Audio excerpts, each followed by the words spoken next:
ఇప్పుడు TRS బలహీనపడాలి, TRS నాశనం కావాలని ఎవరు కోరుకుంటారో నాకంటే ఎక్కువ మీకే తెలుసు అన్న. వాళ్ళే మాట్లాడిస్తారు.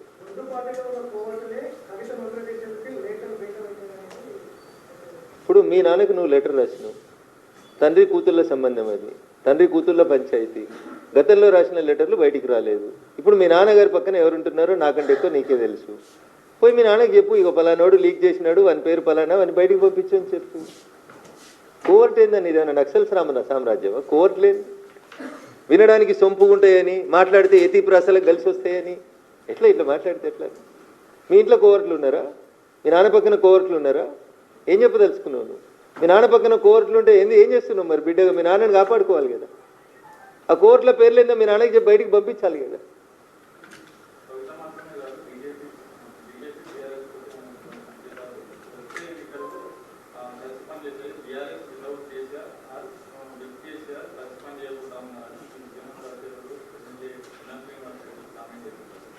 నేను ఎన్ఎం శ్రీనివాసరెడ్డి గారు ఏం మాట్లాడినారో నేను వినలేదన్న. తెలంగాణ సమాజం, తెలంగాణ ప్రజలు 2001లో 18 నుంచి 35 ఏళ్ళ దాకా ఉన్న వాళ్ళు ఎట్లయితే టీఆర్ఎస్ వెనకాల పోలరైజ్ అయినరో, ఇవాళ నరేంద్ర మోడీ గారి నాయకత్వం గ్రామానికి బాకిందన్న. ప్రతి పల్లెటూరులో 18 నుంచి 35 ఏళ్ళ దాకా ఉన్నటువంటి ప్రతి యూత్ నరేంద్ర మోడీ గారి నాయకత్వాన్ని, భారతీయ జనతా పార్టీ నాయకత్వాన్ని ఇష్టపడుతున్నారు. మా వెనకాల పోలరైజ్ అవుతున్నారు.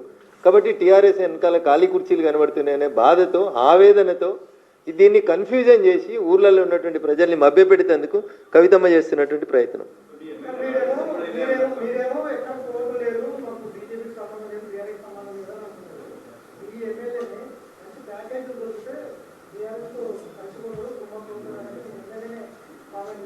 నేను వినలేదన్నా, మా ఎమ్మెల్యేలో ఎవరు మాట్లాడినో వినలేదు. ఒకవేళ ఎవరైనా మాట్లాడితే మా రాష్ట్ర పార్టీ పెద్దలు, అధ్యక్షులు, ఆల్ ఇండియా అధ్యక్షులు ఖచ్చితంగా దానికి సమాధానం చెప్తారు.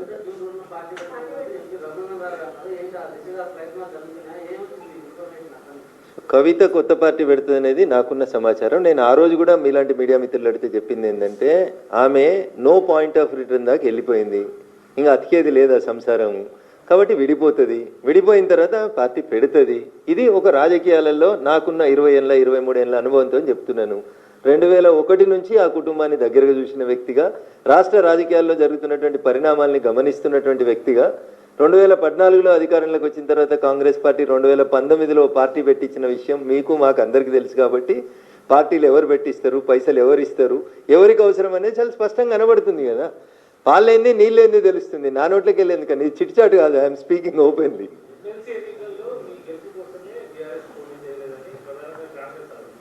అన్న, ఊర్లలో ఒక మోటు సామెత ఉంటుంది, ఆడలేక మధ్యలో ఓడిందని. నీకు క్యాండిడేట్లు లేక, నీకు పెట్టే దమ్ము లేక, పోటీ చేసే ధైర్యం లేక ఇట్లే మాట్లాడుతుంటారన్న. ఎంపీ ఎలక్షన్లలో కూడా పొత్తులు పెట్టుకున్నారు, పరోక్షంగా సహకరించారు.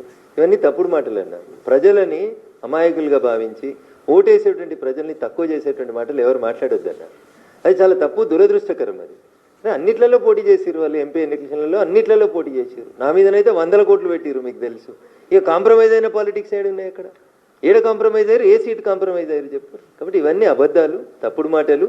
ప్రజలు ప్రజాస్వామ్యబద్ధంగా డాక్టర్ బిఆర్ అంబేద్కర్ గారు రాసిన రాజ్యాంగం ఇచ్చిన పరిమితులకు లోబడి ఓట్లేస్తేనే భారతీయ జనతా పార్టీ ఎంపీలైనా, కాంగ్రెస్ ఎంపీలైనా, ఇంకొకరైనా గెలుస్తారు.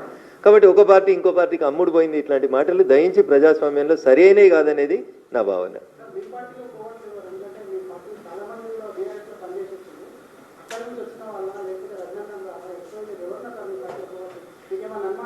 భారతీయ జనతా పార్టీ తన పార్టీలో కోవర్ట్లుంటే గుర్తుపట్టలేనంత అమాయకమైనటువంటి స్థితిలో లేదు.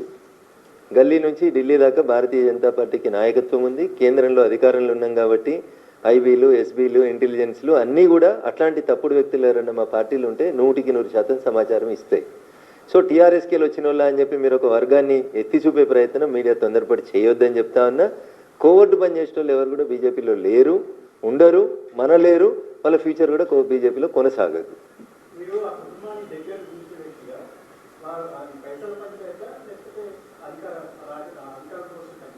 వారసత్వ పంచాయతీ, పైసా